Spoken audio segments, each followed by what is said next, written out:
Bienvenue dans Smart Bourse, votre émission quotidienne sur Bismart pour rester à l'écoute des marchés chaque jour, du lundi au vendredi à 17h. Si vous nous suivez en direct sur Bismart TV, à retrouver bien sûr chaque soir en replay sur bismart.fr ou encore en podcast sur l'ensemble de vos plateformes préférées. Au sommaire de cette édition ce soir, les records boursiers qui tombent comme des dominos. On a vu un nouveau record pour les actions européennes à travers le Stoxx 600 à 495 points et au-delà. Record pour le Nikkei japonais qui revient sur les niveaux de décembre 1989, dépassant même ce précédent record datant de plus de 34 ans à plus de 39 000 points ce matin en clôture pour le marché japonais. Tout cela est permis en partie avec l'envolée spectaculaire de Nvidia qui dope l'ensemble de la planète marché, pas uniquement le segment technologique.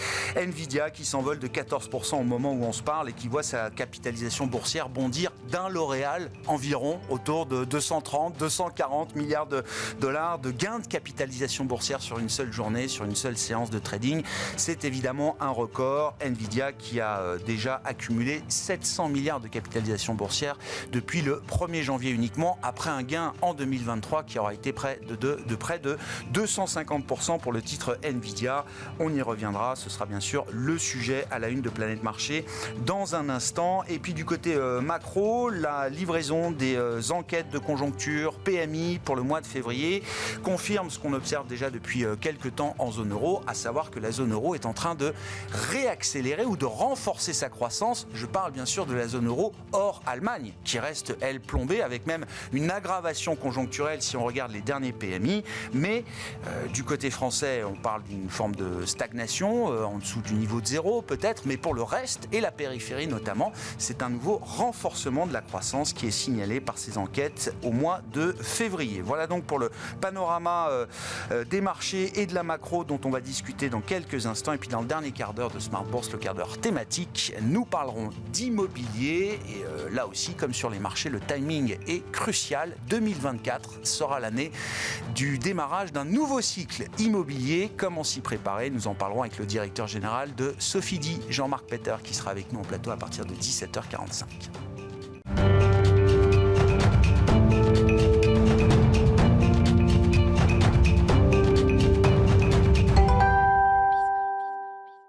Des records partout sur les marchés, c'est le thème de cette séance. Le résumé du jour, c'est avec Pauline Gratel.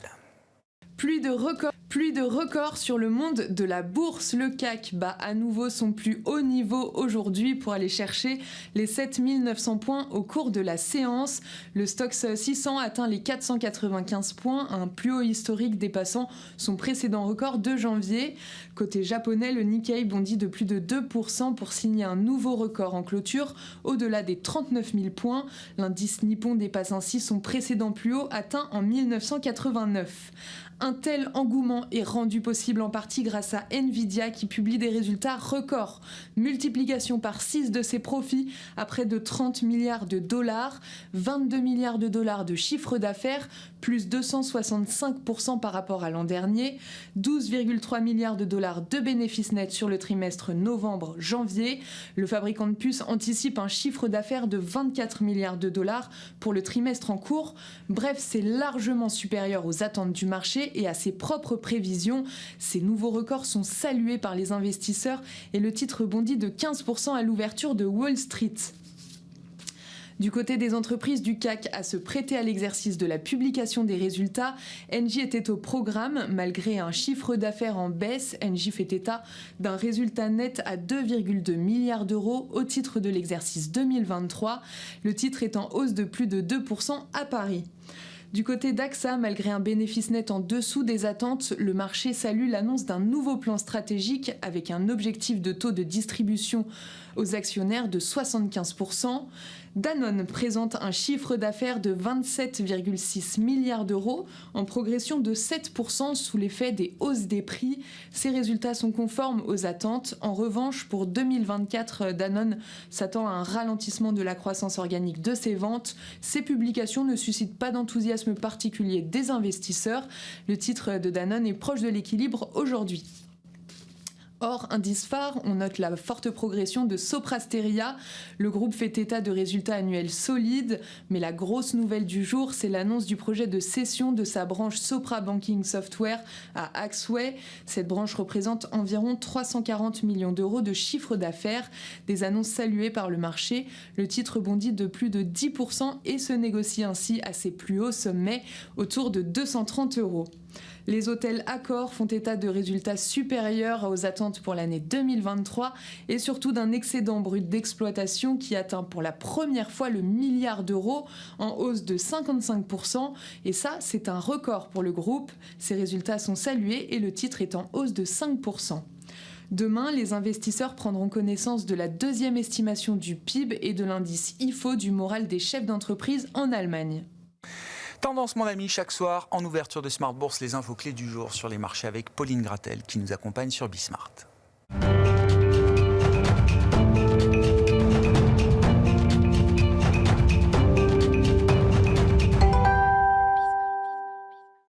Trois invités chaque soir avec nous pour décrypter les mouvements de la planète marché. Sophie Chauvelier est avec nous, gérante allocataire chez Dorval Asset Management. Bonsoir Sophie.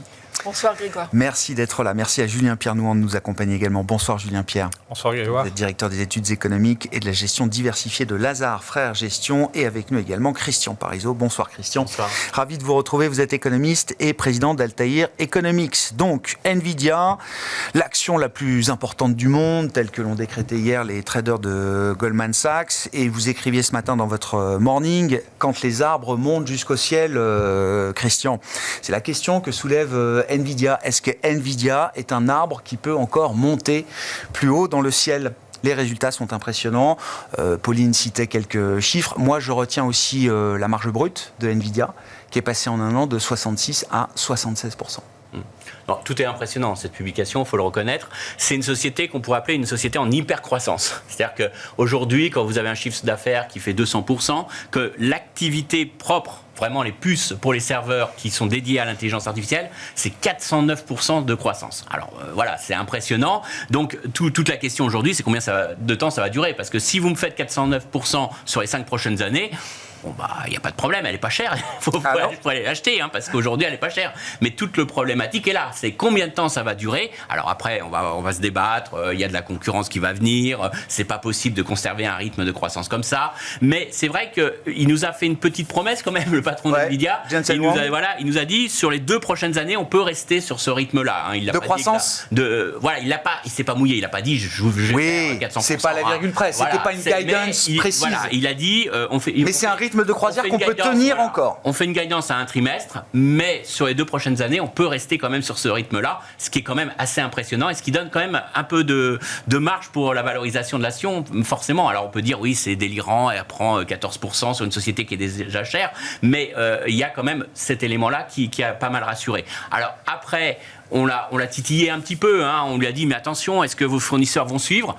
Mais ils ont réglé leurs problèmes de fournisseurs sur le dernier trimestre. Ils ont réussi à gérer ça. Donc c'est quand même une belle performance. Et puis il a surtout voulu montrer que lui, il offrait une offre pas seulement de puces. C'est pas seulement une puce, il offre un ensemble de composants qui permettent véritablement plus de calcul. Et il a un peu défendu, alors ça c'est un peu tiré par les cheveux, mais il a dit voilà, comme on a une puissance de calcul beaucoup plus forte, on est moins consommateur d'énergie. Puisque comme on calcule très vite, même si on consomme de l'énergie, mais on consomme de manière optimisée très très vite, on est finalement beaucoup plus compétitif que d'avoir 3 serveurs qui sont beaucoup plus lents, qui vont consommer beaucoup plus d'énergie pour faire le même nombre de calculs. Donc il a défendu très clairement le fait qu'il a une avancée technologique, que c'est pas qu'une simple histoire de taille de processeur, que c'est vraiment un ensemble complet qui vraiment optimise ça, et que ça c'est une avancée très importante. Alors après, je dirais, on peut le croire, on va dire, il est quand même, il connaît bien son industrie. Il commence à avoir un petit track record quand même, Jensen Huang. Je dirais que la vraie question que moi pose aujourd'hui les résultats d'Nvidia, c'est combien de temps ils vont garder cette croissance. Alors lui-même, il le dit, mais il n'en sait pas plus que nous, pour être honnête. Là, il y a un emballement de l'investissement, et finalement, la vraie question qu'il faut se poser si on investit Nvidia, c'est est-ce que les investissements que l'on fait aujourd'hui dans l'économie, tous les investissements que font les gros GAFA, que font toutes les entreprises pour développer l'intelligence artificielle, est-ce que ça va avoir la rentabilité escomptée? Et c'est ça la clé. Parce que si oui, si ça révolutionne, si ça permet des gains de productivité, les entreprises seront prêtes à payer, elles sortiront le carnet de chèques, elles investiront et paieront à n'importe quel prix parce que ça sera un avantage compétitif. Et donc, Nvidia sera le gagnant. Mais si on s'aperçoit que derrière, l'intelligence artificielle coûte beaucoup plus cher, n'apporte pas les gains de productivité attendus ou un coût de développement et un coût finalement de gain qui met beaucoup plus de temps qu'on l'a anticipé, là, à ce moment-là, on aura véritablement un retour de balancier de la part des entreprises. Donc la vraie question, c'est est-ce que c'est pas de dire est-ce que Nvidia est trop cher en bourse? C'est pas de dire est-ce qu'il y a une bulle sur Nvidia? La réponse est non. Aujourd'hui, il n'y a pas une bulle sur Nvidia. C'est est-ce qu'il y a une bulle sur l'investissement autour de l'intelligence artificielle? C'est ça la vraie question aujourd'hui, et elle n'est pas facile à répondre. J'avoue que c'est pas la question facile, mais c'est là où vous avez le risque. C'est pas dans Nvidia en tant que telle, en tant que société, qui profite actuellement à plein de ces alors, je pourrais presque qualifier de surinvestissement. On ne sait pas. On le saura dans 5 ans. On aura le retour sur investissement et voir si c'est vraiment une déception ou pas. Il décrit quand même ce qui se passe pour son business et notamment la manière dont sa clientèle est en train de s'élargir. Il parle de tipping point, c'est le point de bascule qui fait sortir l'IA et les puces, les GPU Nvidia du seul cercle des big tech et des techies. Alors certes, les GAFA, c'est encore 40% de ses facturations de son chiffre d'affaires. Mais il dit, j'ai des clients maintenant dans les services financiers, dans la santé, dans l'automobile, qui dépensent plusieurs milliards pour eux-mêmes s'équiper en puissance de calcul, et des États. Ils citent le Japon, la France, comme étant des clients de plus en plus importants des équipements Nvidia. Après, il faut reconnaître qu'il y a une demande qui explose, à tort ou à raison, encore une fois, mais tout le monde sent qu'il y a quand même... on peut pas louper, quoi. On peut pas louper... Il y a un FOMO. Voilà, on peut pas être le dernier, mais encore une fois, c'est sur l'économie réelle, c'est pas la bourse. C'est ça qui a peut-être la différence par rapport aux autres, parce que quand on a eu la bulle sur les télécoms, on a acheté le devenir des télécoms, mais ça s'était pas réalisé. Là, il y a quand même de la rentabilité, il y a du chiffre d'affaires. Donc on peut pas dire que les boursiers sont complètement délirants. J'entends souvent ça, mais non, ils sont pas délirants. Ils ont raison, ils prennent en compte quand même cette hyper-croissance. Mais la vraie question, c'est plutôt, est-ce que l'économie réelle, le retour sur investissement, est délirante ou pas? Et c'est là où est véritablement aujourd'hui la question. Alors après, lui, naturellement, il voit quand même une diversification de ses clients, il voit un potentiel énorme, et de toute façon, aujourd'hui, il faut payer pour voir. Donc, quoi qu'il arrive, c'est le fabricant de pelles qui gagne pour l'instant. Après, est-ce qu'on trouvera de l'or? Ça sera l'autre question. Mais il y aura le fabricant de pelles, les gros acteurs comme Microsoft, Amazon Web Services, donc la partie cloud d'Amazon. Donc il y aura ceux-là qui vont en profiter. Et la troisième phase, c'est les retours sur investissement. Et c'est là qu'on verra s'il y a une vraie révolution dans l'économie ou pas. Et l'impact sur l'emploi, l'impact sur votre métier, c'est là qu'on le verra. Mais pour l'instant, on a fait la première étage. On va avoir bientôt le deuxième étage qui va s'allumer, mais le troisième étage est un peu plus long, il va falloir attendre. Comment vous regardez cette affaire, Sophie? Nvidia, alors je disais, c'est pas une boîte qui est inconnue. Nvidia, c'est une boîte qui a une franchise et une marque déjà historiquement très forte, parce que les cartes graphiques, parce que les gamers, depuis peut-être plus de 10 ans maintenant, connaissent tous Nvidia comme on connaît Intel Inside. Néanmoins, il y a encore 12-18 mois, Nvidia, c'était une action tech parmi d'autres. Là, c'est devenu un animal à part, comme l'a été Apple en son temps. Alors, un animal à part, oui, sur l'impulsion. C'est vrai que c'est Nvidia qui, en mars de l'année dernière, lors de la publication des premiers résultats explosifs, a donné l'impulsion à réveiller l'animal spirit sur l'intelligence artificielle. Après, c'est une valeur qui représente toute une chaîne de valeurs. C'est-à-dire que Nvidia entraîne derrière elle toute une chaîne de valeur qui va, alors même en Europe en fait, on a des moyens de s'exposer à cette chaîne de valeur au travers des ASML, SAP, etc. Donc nous on le considère effectivement plus en termes de chaîne de valeur. Et de se dire, on est aujourd'hui, et je pense que c'était très très bien dit par Christian, c'est impossible de dire aujourd'hui si c'est une révolution ou une spéculation. Il y a un phénomène, alors pas une spéculation boursière, mais une spéculation presque économique. Il y a un aspect très très tangible, c'est-à-dire qu'effectivement c'est des choses qui sont commandées. Donc voilà, donc c'est quelque chose qu'on peut quantifier. C'est tangible. C'est très tangible. Après, effectivement, sur quoi ça va déboucher? Quels sont les verticaux, c'est-à-dire quelles sont les industries où ça va produire de la productivité ou non? C'est vrai que ça trouve un écho chez nous et chez beaucoup d'investisseurs, parce que ça intervient aussi dans un contexte où l'économie a besoin de gains de productivité. Dans un contexte, notamment dans les pays développés, d'économies vieillissantes, avec des marchés du travail qui sont finalement plutôt assez tendus. Donc ça paraît intéressant de se dire on va pouvoir améliorer la productivité et on est en train d'assister à une nouvelle révolution technologique. Maintenant, effectivement, là, pour le coup, on est dans le domaine de la spéculation puisqu'on n'en sait rien. Mais alors, le marché, par contre, lui, est plutôt assez rationnel puisqu'il est en train d'acheter les carnets de commandes. Il est en train d'acheter les ventes effectives. Il est en train d'acheter dans toute la chaîne de valeur, les entrées de carnets de commandes, chez les gens qui fournissent des services informatiques, les commandes des entreprises qui ne veulent surtout pas rater les opportunités qui pourraient se présenter dans leur industrie. Et c'est vrai qu'on a un petit peu le sentiment d'une précipitation parce que c'est un problème de donne concurrentielle. C'est-à-dire que si 3 entreprises d'une industrie donnée commencent à aller là-dedans et obtiennent des résultats satisfaisants, l'entreprise qui n'y est pas allée va rester sur le bord de la route. Et donc il y a un petit peu cette impression qui crée un peu un phénomène d'emballement. Donc nous, on l'appréhende en se disant, ok, comment, alors Christian parlait de la fusée, il y a les semi-conducteurs, ça fait déjà 1 an qu'on joue cette partie-là, semi-condes, fournisseurs de semi-condes, machines pour faire des semi-condes, et puis maintenant on est en train de descendre dans la fusée, c'est-à-dire qu'il y a semi-condes, il y a bien entendu les softs, mais les softs, on en parlait hors antenne tout à l'heure, il y a du plus et il y a du moins. Parce que tous les CTO de la planète et tous les responsables informatiques de la planète sont en train de regarder leur budget et de dire « Ah, donc il faut que je libère X milliards pour faire de l'AIBA. Alors du coup, il faut que je réduise tout le reste. » Alors là-dedans, il y a un jeu dans les softwares. Il y a un jeu d'arbitrage en fait. Il y a un gros jeu d'arbitrage. Nous, on regarde que les masses qui sont dédiées à l'IA, mais vous dites derrière, il y a des masses qui sont en train de se réduire, dédiées à d'autres types d'investissements technologiques historiques. Dans les softwares, il va y avoir des gagnants et des perdants aussi. Parce que pour l'instant, tout a été emmené et puis on va commencer à voir qui dans ce jeu-là perd, gagne, voit ses revenus soi-disant récurrents révisés à la baisse, etc. Donc là, il y a déjà des choses qui ne sont pas évidentes. Et puis, il y a de façon assez certaine tous les gens, effectivement, qui fournissent un service de conseil autour de l'adaptation dans les différentes industries. Qu'est-ce qui est faisable dans la santé? Qu'est-ce qui est faisable dans l'auto? Donc tout là, il y a tout un tas de gens qui travaillent autour de ça et qui vont aider les industries à s'approprier les éventuelles solutions, avec des succès ou des échecs. Voilà. Mais là, on en est vraiment là.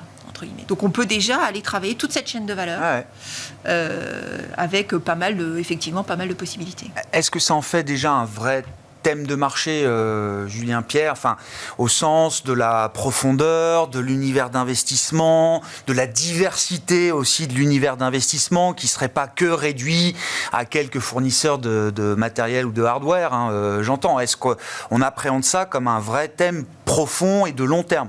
En tout cas, le marché, clairement, depuis quelques mois, il attache beaucoup d'attention à ce thème. Clairement, c'est l'histoire des 18 derniers mois. C'est toute cette... si on regarde la séquence de boursière, ça a commencé avec la première sortie publique de ChatGPT, qui arrive en novembre 22 et qui a aidé le marché, les valeurs de la technologie de sortir un peu de leur relation avec les taux d'intérêt qui avaient été très pénalisantes pour elles sur l'année de 22.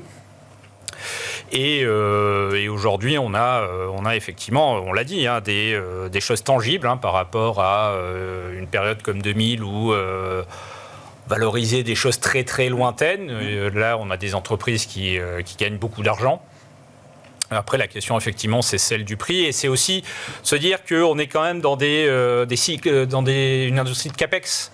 Et on sait que sur les CAPEX, il y a du cycle. À un moment, tout le monde aura... Les phénomènes de surcapacité, de boom and bust dans le secteur des semi-conducteurs, c'est quand même quelque chose auquel on a été largement habitué. Et qui probablement se reproduira aussi dans ce secteur. Après, à savoir à quel niveau, quand... effectivement, là, il y a peut-être d'autres personnes que les acheteurs habituels qui prennent le relais, prennent le relais. Ouais. Mais voilà, c'est des choses qu'il faut toujours avoir à l'esprit. Est-ce qu'on voit, en dehors de ces secteurs tech, déjà des retombées ou l'anticipation de retombées? C'est ce qu'il nous dit, Jensen Huang. Moi, j'ai des nouveaux clients dans le secteur de la santé, dans le secteur des services financiers, dans le secteur de l'automobile. Est-ce que c'est quelque chose qu'on va observer dans ces secteurs? Est-ce que le marché anticipe quelque chose dans ces secteurs liés au développement d'usage d'intelligence artificielle? Alors on l'a vu vous aviez des graphiques sur le nombre d'occurrences du terme intelligence artificielle dans les conf calls des entreprises. On a l'impression de passer un peu au-delà. Après, effectivement, c'est des choses qui vont mettre du temps. Lorsque vous regardez l'histoire des innovations, vous avez une espèce de courbe en J qui peut être plus ou moins étalée dans le temps. Au début, on découvre une nouvelle technologie, on se dit oui, ça peut changer les choses, on essaie. Au début, ça prend beaucoup de temps à trouver les utilisations. Et après, sur les années suivantes, se diffuse l'utilisation réelle. Et ça, c'est quelque chose qu'on verra. On l'a dit, il y a encore beaucoup d'incertitudes là-dessus sur est-ce que ça va vraiment changer quelque chose en termes de productivité agrégée. On a des petites études micro sur certains secteurs, mais des petites choses comme les call centers, où effectivement ça aide, ça améliore un peu la productivité. Après, de là en tirer donc quelque chose sur la productivité agrégée générale, c'est encore autre chose. Et après, il faut encore raisonner en termes d'équilibre général. C'est-à-dire que est-ce qu'on est sur vraiment que du complément des gens qui sont en poste et grosso modo tout le monde gardera son emploi, ou est-ce qu'il y aura à un moment des postes qui seront supprimés parce que l'intelligence artificielle fait le travail tout aussi bien, voire mieux. Et donc là, vous retrouvez avec une augmentation de votre chômage structurel à traiter. Donc c'est un sujet extrêmement complexe qui jouera sur les années à venir. L'enjeu énergétique, vous en parliez tout à l'heure, mais ça va devenir forcément un facteur stratégique. Alors chez Nvidia, mais aussi peut-être chez des concurrents qui vont pouvoir jouer sur la question énergétique que demande cette puissance de calcul. Hier, on en parlait avec un spécialiste dans l'émission. Je redonne la perspective, parce que moi, je ne les avais pas en tête, ces chiffres. Le smartphone d'Apple, c'est 5 Wh de consommation d'énergie. Le cerveau humain, c'est 300 Wh. Une barre de céréales, ça fonctionne. Le data center de 30 000 GPU dédié à seulement ChatGPT, ça peut varier de 500 MWh à peut-être jusqu'à 1 GWh quand toute la planète est connectée sur ChatGPT en même temps. Oui, et on comprend bien qu'une optimisation, ce serait de 5%. On s'inquiétait du mining, du Bitcoin il y a encore quelques années. Là, on est dans quelque chose de complètement différent. Oui, parce qu'il faut bien comprendre, c'est que l'intelligence artificielle va rentrer en concurrence, entre guillemets, mais il faut bien comprendre le terme, c'est surtout par rapport à un coût humain. C'est-à-dire aujourd'hui, quel est le coût humain de faire le travail comme on le fait aujourd'hui avec l'efficience ou l'efficience qu'on connaît. Voilà. Et puis face à ça, j'ai un nouveau outil. Mais ce nouvel outil, il coûte de l'argent. Il coûte aussi de l'argent. Un humain, ça coûte cher en termes de travail, mais ça coûte aussi de l'argent parce qu'il y aura la facture énergétique, il y aura le fait qu'il faut adapter l'outil à l'entreprise, et ça, c'est un coût informaticien avec des gens. Mais ça veut dire que la massification, c'est le sujet, ne passera que par une amélioration du profil énergétique de cette technologie. C'est ce qu'a dit le patron de ChatGPT. Il a dit il veut investir dans une énergie illimitée et propre. Donc il parle de fusion nucléaire. On est preneur. Mais voilà, s'il trouve, on est tous preneurs. Tout le monde est preneur. Il a très bien compris que lui, il a deux choses qu'il veut, c'est augmenter les puissances de calcul et à trouver une énergie pas chère, parce qu'il sait que ces modèles vont très très vite se heurter à cet élément-là. Et donc la vraie barrière aujourd'hui au développement de l'intelligence, si vous voulez mettre de l'intelligence artificielle partout, vous ne pouvez pas. La réponse est claire, c'est pas possible. Alors, il y a peut-être deux combats qui sont en train de se profiler en ce moment. Soit on fait l'intelligence artificielle au niveau de l'ensemble des serveurs, soit on le déporte au niveau de l'utilisateur. C'est pour ça qu'aujourd'hui, vous avez les fabricants de PC qui vont vous sortir, entre guillemets, c'est très marketing, ce que je dis là, les PC intelligence artificielle, avec des puces qui seront dédiées à l'intelligence artificielle, et les fameux smartphones. Samsung a ouvert la porte avec ses derniers modèles, dans lequel, alors une partie, pas tout, mais une partie de l'intelligence artificielle est localisée au niveau du smartphone. On va transférer une partie de la puissance de calcul des serveurs vers les équipements. Voilà, et ça c'est quand même important parce que ça permettrait de un peu alléger la pression. Donc ça prouve que c'est quand même les acteurs spécialisés là-dessus, c'est maintenant qu'ils y pensent, ils y pensent maintenant, et ils ont conscience que très vite, si tout le monde sur la planète commence à vraiment utiliser l'intelligence artificielle, on va exploser au niveau consommation énergétique. Donc, ça sera une vraie barrière. Il ne faut pas la sous-estimer. Il ne faut pas la sous-estimer en termes de coût, en termes de rentabilité et en termes de, finalement, à terme, on va se dire, est-ce que c'est la peine d'utiliser l'intelligence artificielle juste pour générer une vidéo rigolote sur TikTok? On va peut-être garder cette puissance de calcul pour faire des choses un peu utiles. Donc, voilà, il y a ça qui est, à mon avis, à prendre en compte. Et puis, dernière chose que je voudrais signaler, c'est que l'intelligence artificielle, c'est intéressant, mais je pense que les gains de productivité vont être dans les services et non dans l'industrie. C'est-à-dire que, grosso modo, pour fabriquer une voiture, vous pouvez, il y a déjà des robots, l'intelligence artificielle très peut jouer sur la conception, mais il ne va pas jouer sur la production même du véhicule. Alors que dans les services, s'il y a une explosion de la productivité, c'est peut-être là qui est intéressant. Et donc c'est intéressant parce que quand on parle d'inflation, on a été longtemps avec le secteur industriel qui a généré la déflation parce que c'était la distribution en partie de gains de productivité. Et demain, est-ce qu'on ne va pas avoir une déflation liée au secteur des services qui va distribuer des gains de productivité liés à l'intelligence artificielle? Donc vous voyez que ça touche beaucoup de choses. Ça peut jouer aussi sur, y compris nos perspectives de long terme. Vous savez, on nous a tous prédit le retour de l'inflation et tout ça. Mais attention, si on est sur un vrai secteur des services qui a un poids beaucoup plus important que l'industrie, qui, grâce à l'intelligence artificielle, de cette technologie, génère des gains de productivité, il va peut-être les distribuer, alors peut-être à ses salariés, on l'espère, mais aussi peut-être aux consommateurs via une baisse des prix. Et à ce moment-là, on aura peut-être une grosse surprise aussi sur ça.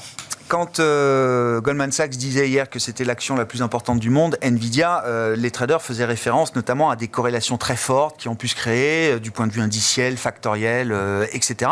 Et donc, c'est pas anodin de voir, après la publication d'Nvidia et l'envolée de 15% en ce moment à Wall Street, de voir d'autres indices en Europe, au Japon, atteindre de nouveaux records. Alors, c'était 2% pour le Nikkei ce matin, pour lui permettre de revenir au-delà de son top du 28 décembre 1989, je crois, j'ai regardé la date, 39 000 points sur le Nikkei. C'est l'occasion de saluer le comblement d'un gap qui aura pris quand même 34 ans sur le plan boursier, Julien Pierre.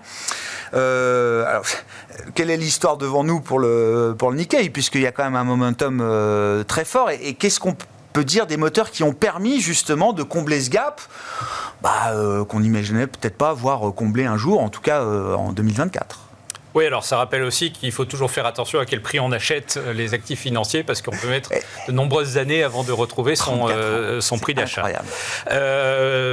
Ceci dit, en fait, l'histoire japonaise est quand même intéressante. Hein. Il y a, lorsqu'on regarde l'évolution de la profitabilité des entreprises au Japon, il y a quelque chose qui s'est passé.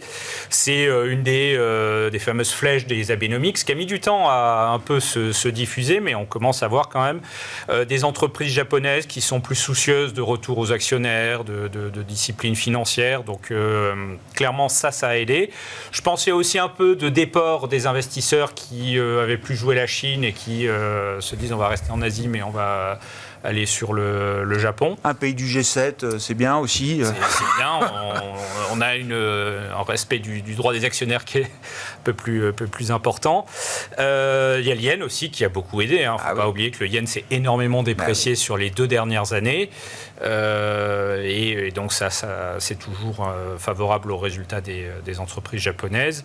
Et voilà. Et puis c'est vrai que c'est un marché qui attire des investisseurs après avoir longtemps été délaissé. Maintenant, c'est vrai que lorsqu'on regarde l'évolution récente, les PE ont bien progressé, les multiples de valorisation ont bien progressé. Donc, une respiration, ça pourrait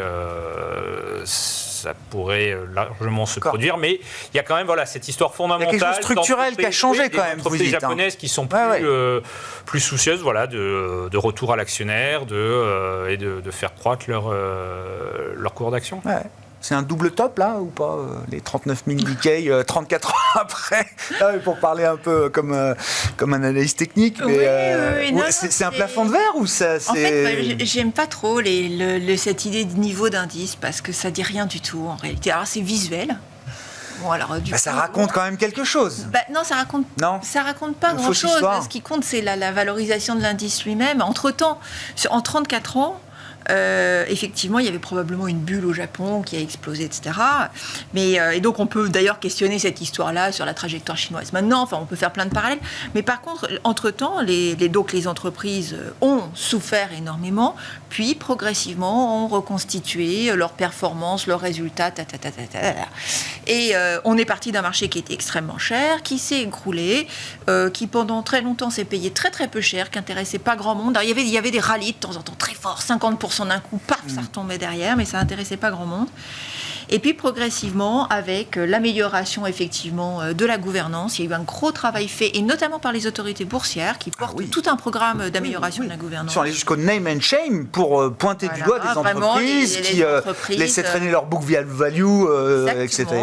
Déboucler les participations croyantes. Il y a eu un travail colossal qui a été fait. Et puis, il ne faut pas oublier qu'au Japon, il y a vraiment des très belles entreprises avec des technologies de pointe dans les secteurs de la technologie, dans les secteurs industriels extrêmement créatives, dont on connaît plein de noms, les Nintendo de ce monde. Enfin, je suppose que la plupart des enfants de la plupart des auditeurs, voire les enfants auditeurs, ont une Switch. Voilà. Donc en fait, il ne faut pas oublier qu'effectivement, il y a des très belles entreprises au Japon, qu'elles sont toutes membres, ou pratiquement toutes membres du Nikkei, et que c'est ça qui a attiré le Nikkei à la hausse, avec, vous le mentionniez, un yen au tapis. Oui, on est à 150. C'est-à-dire qu'en fait, la banque centrale japonaise est la seule à ne pas avoir monté ses taux à ce jour. Donc le yen est au tapis. La majeure partie de ces entreprises sont très exportatrices parce que le Japon lui-même est un petit marché. Donc elles vendent tout à l'international. Donc les entreprises japonaises exportatrices se portent très bien. Et puis on m'a expliqué que aujourd'hui. Et le marché japonais n'est pas particulièrement cher. J'ai pas le niveau du Topix en tête, mais du Nikkei en tête, mais le Topix c'est à 15 fois. On se paye moins cher que les États-Unis en agrégé. Alors, on se paye plus cher que l'Europe, mais pendant longtemps, on se payait moins cher. Donc, en fait, on peut pas... Le niveau, pour moi, le niveau du Nikkei me dit rien. Et des entreprises japonaises globalisées qui profitent vraiment de ce cycle d'investissement, de CAPEX. L'ARA américain est fondé sur des partenariats stratégiques très importants avec le Japon et la Corée également. Absolument. Donc, non, c'est le niveau... En fait, le niveau me dit pas grand-chose, il ne me dérange pas. Enfin, le niveau peut être enfoncé. Il suffit que les entreprises révisent en hausse leurs perspectives de résultats parce que justement l'activité est meilleure et le niveau va sauter.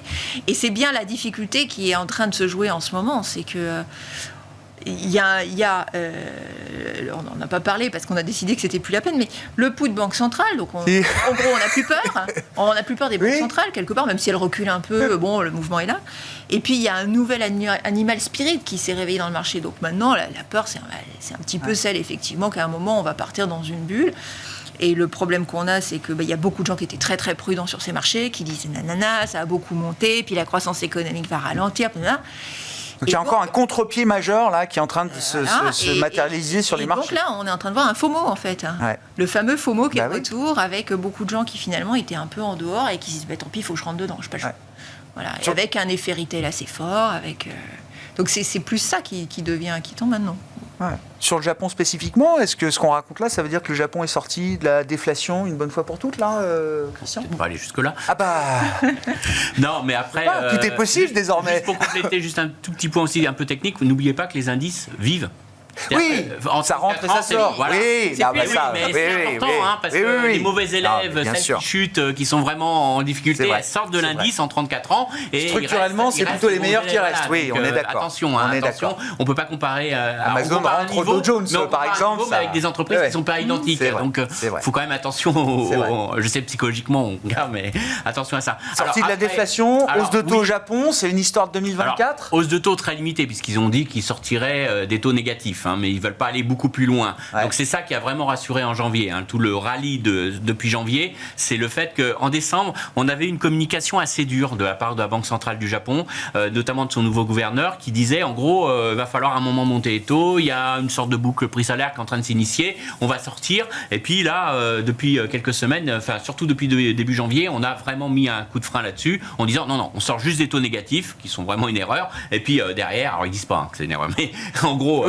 qu'on comprend bien qu'ils ont envie de sortir de ça parce qu'ils ont un petit peu. Il y a l'occasion de le faire. Voilà, il y a un peu plus d'inflation, mais sur le fond, ils y croient pas. Ils y croient pas. Et le gros problème qu'ils ont, c'est qu'il pourrait y avoir un début de boucle prix-salaire qui alimente l'inflation au Japon au niveau des grandes entreprises, celles qui performent bien. Mais ils ont des retours statistiques sur les derniers mois, sur les dernières négociations professionnelles. On n'a pas tous les résultats, mais sur les petites et moyennes entreprises, c'est la cata, quoi. Ouais. Les Japonais ont des hausses de salaire nettement inférieures à l'inflation. Donc là, il n'y a vraiment pas de boucle prix-salaire parce que les petites entreprises, elles sont pressurées par les grandes entreprises japonaises et donc elles n'ont aucune marge de manœuvre et elles n'ont pas la profitabilité pour augmenter les salaires. Donc vous avez beau avoir de l'inflation, c'est les grandes entreprises qui en ont vraiment profité et c'est pas le tissu des petites et moyennes entreprises. Donc il n'y a pas vraiment de boucle prix-salaire qui semble se dessiner. Alors après, on est toujours sur la même chose. On a le gouvernement qui aide un peu les Japonais avec différentes aides pour un peu soutenir la consommation et compenser cette inflation. Mais on se dit que si on envoie un chèque aux Japonais pour qu'ils consomment, c'est pas ça qui a fait qu'on a de nouveau une inflation qui revient.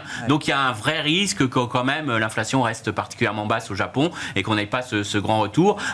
Et une fois qu'on aura fini avec l'inflation importée essentiellement liée à l'énergie, une fois qu'on a fini avec ça, on va pas avoir véritablement de dynamique profonde de l'inflation au Japon. Donc on n'est pas sorti sur le fond, l'histoire n'est pas réécrite, mais ça fait plaisir au marché. Parce que, encore une fois, on n'a plus joué les valeurs exportatrices que les valeurs domestiques. Et donc, finalement, on se dit, le yen va rester indéfiniment faible. Je grossis le trait volontairement. Oui, bien sûr, mais on l'a vu. Le yen va continuer à baisser. Rebaisser. Oui. Si tous les ans, le yen baisse un petit peu, ça booste les résultats des entreprises exportatrices. D'accord. Et donc, on valorise plutôt ça, les marchés étrangers et les faiblesses du yen qui reste un soutien. Du yen, venons-en au dollar. Julien Pierre, assez intéressant de noter que le marché a complètement repricé le calendrier des baisses de taux de la Fed et semble parfaitement aligné désormais sur la dernière projection qui a été faite par le dot plot en décembre dernier. Je crois qu'on est sur départ en juin avec moins de 4 fois 25 baisses de taux, donc plutôt autour de 3, comme signalé par la Fed. Et on se demande même si juin, c'est pas juin au plus tôt pour baisser les taux. Et potentiellement, pourquoi pas, juillet, voire septembre. Oui, effectivement, le marché s'est bien ajusté avec assez peu d'impact effectivement sur les autres classes d'actifs. C'est assez intéressant, la devise ou évidemment le marché action qui vit sa vie différemment du marché obligataire. Oui. On n'est plus dans le métaverse, on est dans l'intelligence artificielle. Mais sur la Fed, évidemment, il y a quand même des questions, parce que les derniers chiffres d'inflation de janvier étaient quand même assez forts, que ce soit les prix à la consommation ou le prix à la production. Ouais. Et lorsqu'on regarde dans les enquêtes les composants de prix, on a aussi, un signal que le mouvement de désinflation, il est peut-être interrompu. De toute façon, je pense que ça va être la question des années à venir, en Europe, aux États-Unis aussi. C'est-à-dire que on a eu ce mouvement de ralentissement de l'inflation. Aujourd'hui, on n'est pas normalisé. Lorsqu'on regarde l'inflation, on a plutôt des prix qui sont tirés à la baisse par les biens encore, mais une inflation des services qui est liée au salaire qui reste trop forte.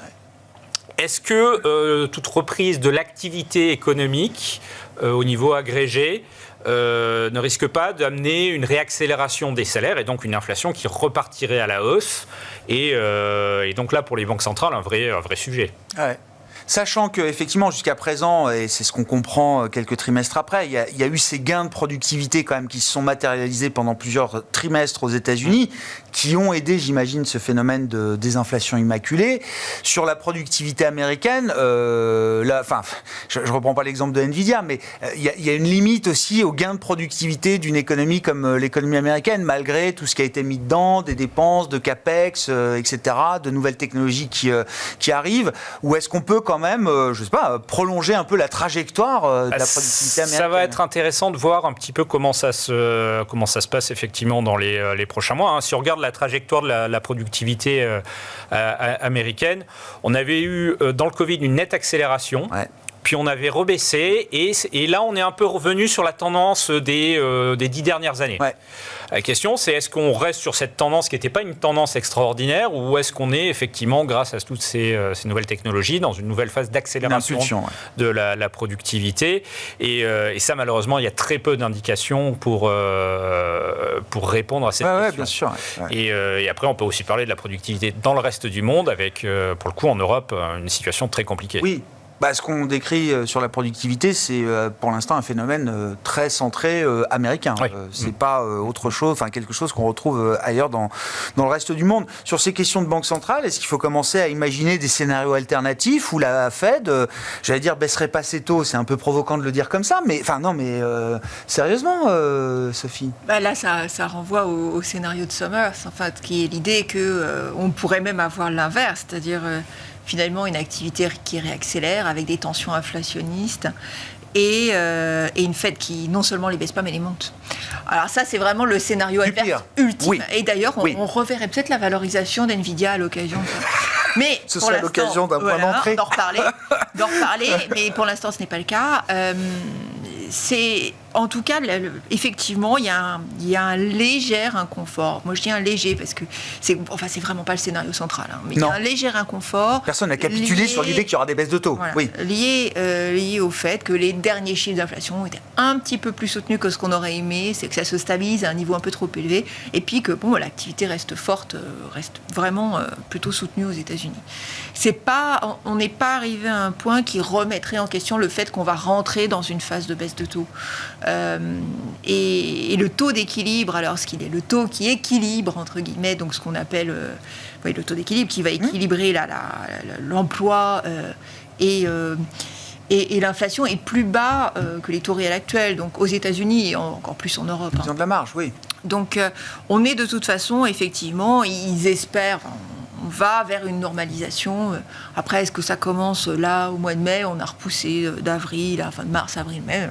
Est-ce qu'on commence à mai? Est-ce qu'on commence cet été? Bon, c'est plus vraiment un problème. Mais déjà, c'est une séquence de normalisation. C'est pas une séquence d'accommodation. Le marché se met pas dans l'idée que la Fed va redevenir accommodante. En 2024. En l'état, pour l'instant, elle n'aurait aucune raison de le faire. Ouais. Elle aurait des raisons de normaliser, mais elle n'a aucune raison d'accommoder, en tout cas. Sauf à ce qu'il y ait un choc financier inédit qu'on n'a pas vu encore, parce que là, on est super content. On a eu des petits chocs financiers. Non, mais là, on a eu... Ok, il y en a eu, ça a essaimé des chocs, mais il peut se passer plein de choses qu'on n'aurait pas pu prévoir avec ChatGPT, quoi. Ouais. Non, puis le traitement du cas SVB, finalement, j'ai l'impression, a quand même plutôt rassuré les investisseurs sur la capacité de la Fed à gérer sur la fonction de réaction, des petits maillons faibles comme ça. J'entends pas le gros truc systémique. Christian, sur la Fed, et puis je veux bien qu'on dise un mot du policy mix US versus zone euro, c'est-à-dire...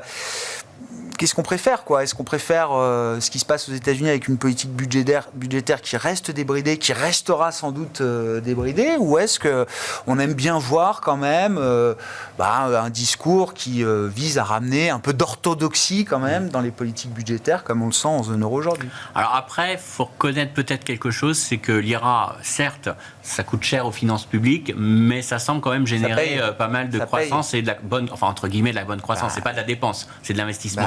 Donc après, on le sait très bien dans les comptes publics, qu'est-ce que vous préférez? Vous préférez prêter à quelqu'un qui est surendetté mais qui va avoir une très forte croissance de ses revenus, ou prêter à quelqu'un qui est très fortement endetté, qui va avoir son revenu qui stagne, voire qui va baisser dans les 10 prochaines années? Donc forcément, en termes de risque crédit, vous préférez encore aujourd'hui investir, mais ça a des limites, parce que si c'était aussi simple, si c'était facile de dépenser de l'argent et d'investir et de créer de la croissance comme ça, je crois que tout le monde le ferait dans le monde. Donc il faut reconnaître que pour l'instant, au regard des retours que l'on a et au regard l'IRA a été vraiment un moteur, et plutôt un moteur de stimulation de l'investissement privé dans le secteur privé. Donc c'est vraiment entre guillemets une bonne loi pour les Américains. Une mauvaise loi pour nous, mais en termes de concurrence, mais une bonne loi pour les Américains. Et pour l'instant, on ne peut pas lui reprocher ça. Donc je comprends la relative, je dirais, indifférence des marchés au creusement du déficit budgétaire, parce que si derrière, on a cette économie américaine qui continue et qu'on révise à la hausse la croissance potentielle américaine, bon, bah voilà, le vrai problème viendrait, c'est si on va commencer à avoir des signaux négatifs, que si la productivité américaine s'effondrait, si le consommateur américain, qui est aujourd'hui très endetté avec des crédits à consommation, n'arrivait plus à rembourser ses crédits à consommation, je vous fais un petit exemple comme ça. Je peux vous en faire des milliers comme ça. Donc, si d'un seul coup on a des mauvais chiffres, là on commence à dire ah oui, mais il y a un gros déficit, il y a une récession et on ne peut pas mener une politique contracyclique parce qu'ils sont déjà très déficitaires. Donc là, il y aura peut-être un peu de sueur froide vis-à-vis de l'économie américaine. Mais pour l'instant, ça marche. Donc on peut dire que c'est positif. Alors après, moi je dirais qu'il y a un petit élément qui m'a un peu choqué dans les dernières minutes, mais qui est assez récurrent, c'est le manque de visibilité qu'ont les membres de la Banque centrale sur l'économie. C'est-à-dire que quand on regarde les débats, ils nous disent tout et son contraire. Ils ne savent pas où va l'économie américaine. Manque de confiance, c'est ce que nous disait Powell au dernier FOMC. Oui, même. On a besoin d'une plus grande confiance encore. Voilà, mais ça, en gros, on ne sait pas où va l'inflation, on ne sait pas où va la croissance. On a eu des bons chiffres, mais on ne sait pas si c'est récurrent. On a des problèmes statistiques, on ne sait pas la fiabilité des statistiques. C'est sûr. Et là-dessus, je dois vous dire, je devrais vous dire ce que je vais faire sur mes taux sur les 2 prochaines années. Non, je ne peux pas. Donc, je suis data dependent. Mais en gros, on est toujours sur un très très fort manque de visibilité sur l'économie. Alors, ça peut paraître paradoxal au moment où les indicateurs de volatilité sont au plus bas, mais moi, je trouve que quand on lit ça, c'est pas très rassurant de la part de gens qui sont professionnels, qui ont des équipes d'économistes, et qui nous disent, c'est très très dur aujourd'hui de prévoir où va l'économie américaine. Potentiellement, on peut être en récession ou on peut être en très les taux de réponse des enquêtes, emploi, etc. ont énormément baissé par rapport au niveau pré-Covid. Ça rend la statistique moins idéale, ça c'est sûr. C'est sûr. Il y a plein d'éléments qui rentrent en compte. Donc là, vraiment, c'est un facteur qu'on ne prend pas assez en compte. Alors, ils le disent dans leur façon en parlant d'incertitude économique, mais c'est là où on est un peu étonné quand on voit le VIX, par exemple, l'indicateur de volatilité, qui reste quand même extrêmement bas, même s'il a un petit peu remonté dernièrement. On peut se dire, il y a quand même une prise de risque, il y a un risque qui est perçu par les banquiers centraux qui ne l'est pas par les marchés. Et là, ça, c'est peut-être un petit élément quand même à surveiller pour les prochains mois. Un mot rapide, tour de table, positionnement actuel et notamment le risque. Jusqu'où on est pro-risque là en ce moment, Julien Pierre ? Nous, ce qu'on fait, c'est qu'actuellement, on remonte nos expositions. On était très prudents l'année dernière, à tort, mais on augmente nos expositions au crédit offensif parce qu'on trouve qu'on est très bien rémunéré aujourd'hui. C'est un sweet spot, là. Oui, on est sur des niveaux de rendement attractifs. Et il y a effectivement, je suis d'accord, beaucoup d'incertitudes macroéconomiques. Les marchés actions sont un peu dans une logique très tiré par toutes ces histoires d'intelligence artificielle, par des résultats des entreprises qui ont été bons aussi. Mais c'est vrai que lorsque vous regardez des choses comme l'immobilier commercial aux États-Unis, on n'est peut-être pas au bout de cette histoire. Christian parlait des consommateurs américains. C'est vrai que vous avez une remontée progressive des taux de retard de paiement, sans que la dynamique qui a été un facteur important dans le rebond de la croissance au deuxième semestre 2023. Le consommateur américain, il est peut-être un peu au bout de un petit choc à retardement quand même. Oui. Voilà. On sait que la politique monétaire, ça joue avec des effets longs et variables. Cette bonne dynamique économique, elle a aussi pour effet de faire remonter les taux longs, donc ça a un impact aussi sur l'économie. Tout un tas de secteurs sont financés sur des taux très bas et doivent se refinancer sur des taux plus élevés. Donc voilà, on n'est sans doute pas au bout de nos surprises et donc on pense que on préfère être un peu plus offensif tout en restant assez prudent et que le crédit aujourd'hui c'est une classe d'actifs intéressante. Sophie ? Nous, on était toujours assez positifs, donc et notre scénario est plutôt un scénario positif sur l'activité économique. Donc on est plutôt long des actions, d'une façon générale. Mais c'est vrai que là, on cherche aussi, alors on prend aussi des protections optionnelles, c'est-à-dire qu'effectivement, la volatilité étant très peu chère, on garde des expositions importantes, mais avec des structures optionnelles qui, non pas qui nous protégeraient de petits mouvements, de petits à-coups, mais qui nous protégeraient d'une cassure qu'on n'aurait pas vu venir. Une rupture. Donc un peu des protections optionnelles, un petit peu en dehors, ce qui nous permet de rester exposés et donc d'essayer d'accompagner aussi loin que possible pour nos porteurs, effectivement, ce mouvement. Et c'est vrai que c'est très, très délicat parce qu'on a cet effet d'emballement est très inconfortable, on le sait bien. Et oui, c'est un peu la course au GPU et la course aux actions en ce moment sur les marchés. Merci à vous trois d'avoir été les invités de Planète Marché ce soir. Sophie Chauvelier, Dorval Asset Management, Julien Pierre-Nouan, Lazare Frères Gestion et Christian Parizeau, Altair Economics.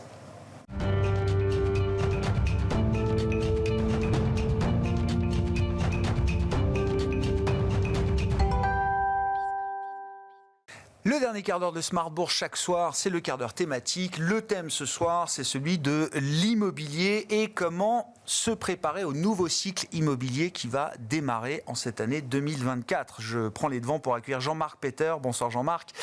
Vous êtes directeur général de Sofidy. L'actualité qui vous porte et vous amène ici aujourd'hui, c'est le lancement d'une nouvelle stratégie SCPI High Yield qui s'appelle Sofi Dynamique. On va en parler. Mais ce qui m'intéresse, c'est que le contexte dans lequel vous lancez cette nouvelle stratégie dédiée à l'immobilier en Europe, c'est parce que 2024 va être le démarrage d'un nouveau cycle immobilier. Qu'est-ce qui va se passer là devant nous qui vous permet de dire que c'est le point d'entrée, que c'est le timing et que c'est le moment ? Alors 2024, d'après nous, va être une année bizarroïde. Parce qu'il va y avoir concomitamment la coexistence de deux choses. Un, de très clairs signes de reprise de l'immobilier, avec des taux qui baissent, avec un marché de l'immobilier qui recommence à fonctionner. Donc des signes d'espoir qui nous semblent justifiés. Et au même moment, sans doute beaucoup d'opérations immobilières qui vont se faire à des prix assez faibles parce qu'un certain nombre de propriétaires d'immobilier n'auront pas d'autre choix parce qu'ils seront endettés que de céder dans des conditions sans doute un peu dégradées. Ce qu'on appelle les vendeurs forcés. Les vendeurs forcés, Jean-Marc. tout à fait. Et là, si on en a vu quelques-uns, vous dites le gros des vendeurs forcés est peut-être encore devant nous de ce point de vue-là. En France, oui. Je pense que le gros des vendeurs forcés dans les pays anglo-saxons, notamment au UK et en Allemagne, ont été vus. Mais en France, c'est sans doute en 2024 que ceux-là se manifesteront à la vente. Comment on se prépare et comment on s'expose à cette opportunité qui va être à la fois celui de vente avec peut-être des décotes importantes et le redémarrage d'un cycle immobilier. Donc la stratégie, je le dis, redit, s'appelle Sofi Dynamique. Vous qualifiez cette SCPI comme une SCPI high yield. Qu'est-ce que ça veut dire, Jean-Marc ? Alors, high yield, ça veut dire deux choses pour nous. C'est profiter de la conjoncture, donc profiter de ces opérations qui vont peut-être arriver en 2024 à des prix décotés, de vendeurs distress. Et deux, se positionner sur une classe d'actifs que l'on connaît bien, mais que pour l'instant on n'a pas encore utilisé dans nos fonds traditionnels, que sont les SCPI, Immorent et Efimo. L'idée, si vous voulez, c'est alors que Immorent et Efimo se positionnent à l'intérieur des grandes métropoles françaises et notamment à Paris, l'idée pour Sofi Dynamique, c'est de se positionner en périphérie de ces grandes métropoles françaises. Et aussi de se positionner non dans des villes A, mais dans des villes B. Mais évidemment, en étant convaincu que ces villes B ont elles-mêmes une dynamique de croissance, parce que tourisme, parce que aussi pour des raisons de services et d'industrie qui se développent peut-être plus que dans d'autres villes. Donc ça, c'est le premier point. Et le deuxième point, c'est aussi d'acheter des actifs qui seraient loués avec des preneurs qui ne seront pas des preneurs AAA, qui auront donc moins de garanties financières, mais dont on sera convaincu, nous, qu'ils ont quand même une histoire à écrire et de la richesse à créer. Bon, plusieurs décennies d'expertise sur le sujet immobilier, mais quand même, ce que vous décrivez là, Jean-Marc, c'est l'idée de faire un petit pas de côté par rapport à la qualité intrinsèque, historique que vous portez dans vos véhicules cœur. Absolument. C'est un petit pas de côté. C'est en fait... Nos SCPI principales sont un peu investment grade. Ouais. Et l'idée, c'est de faire un produit un peu high yield. Et l'idée, évidemment, qu'on va... C'est 7%, c'est ça. Enfin, parce que l'espérance que vous affichez, c'est l'objectif, c'est 7%. Pour donner un niveau de haut rendement, quoi. De fiscalité. Donc, on profitera de cette situation conjoncturelle et aussi de ce pas de côté où on va s'intéresser à d'autres endroits et d'autres locataires. L'idée aussi, c'est d'apporter un discours aux futurs investisseurs et aussi aux conseillers en gestion de patrimoine qui souvent conseillent d'investir au SCPI, de leur expliquer que l'idée, ce n'est pas de cesser de mettre un investissement dans une SCPI, je dirais fonds de portefeuille, pour tout mettre dans une SCPI à haut rendement. L'idée, justement, c'est d'avoir une logique d'allocation, c'est-à-dire on est prudent, c'est des investissements long terme, donc je dirais on tapisse son fonds de portefeuille avec des SCPI diversifiés investment grade, et on va chercher un peu, je dirais, de spicy, un peu d'excitation, un peu de rendement un peu plus élevé sur ces SCPI high yield. Il y a une recherche de risque que vous assumez. Alors, on est très clair. De toute façon, pour les SCPI, on est obligé d'indiquer quel est le niveau de risque. Oui. Il y a une échelle, et généralement les SCPI sont à un niveau de 3. Donc non seulement cette SCPI affiche un niveau de risque qui est de 4, mais on dit clairement que 4 sur 7, c'est l'échelle. 4 sur 7, ouais. exactement. On dit clairement qu'il y a sans doute un peu plus de risque que dans des SCPI, je dirais, de fonds de portefeuille. Bon. Concrètement, dans quel type d'immobilier vous envisagez de déployer justement cette stratégie dynamique ? Évidemment, l'immobilier, comme tout investissement financier, est risqué, et une façon d'amoindrir ce risque, c'est de diversifier. Donc là, on est fidèle à nos convictions. Votre expertise et vos convictions, ouais. On va essayer de diversifier au maximum ce risque immobilier, donc aussi bien en termes géographiques, donc France, bien entendu, mais aussi des pays européens, en type d'actifs. Donc, ça sera principalement des commerces, de l'activité, mais on peut aussi être contrariant, regarder des bureaux. Et on va aussi, évidemment, parce que la décote du bureau est allée extrêmement loin, à un certain point. Alors, la décote des bureaux est allée extrêmement loin, et on voit bien, par exemple, que le bureau qui est bien placé reste quand même très demandé. Donc, celui qui est excellemment bien placé, mais celui qui est encore très bien placé, lui aussi, reste demandé. Exactement. Donc, on va continuer à regarder des lots de copropriété dans des villes, alors peut-être pas Paris, puisque ça sera Sophie Dynamique, mais dans des villes limitrophes de Paris, comme Boulogne, le Valois-Perret, Neuilly-sur-Seine, des choses comme ça. Et donc, il faut être contrariant, et on va aussi diversifier par nombre de locataires, si on ne veut pas que la performance du fonds dépende d'un nombre limité de locataires. Donc, diversification géographique, diversification par type d'actifs, essentiellement quand même en commençant par du commerce qui fonctionne aujourd'hui très bien, de l'activité, mais aussi pourquoi pas du bureau et des résidences gérées, de l'hôtellerie, et diversification par nombre de locataires pour ne pas dépendre d'un nombre limité de locataires. Vous disiez tout à l'heure, on va sortir aussi des locataires uniquement triple S. C'est quoi des bons locataires qui soient pas forcément triple A aujourd'hui, je sais pas, dans le commerce ou ailleurs, Jean-Marc? C'est des locataires qui, parce qu'on a en interne une capacité de juger de la qualité des locataires. Oui. Donc évidemment, on regarde les comptes des locataires, mais on peut aussi être convaincu que telle ou telle activité a un avenir et est amenée à se développer, à créer de la valeur.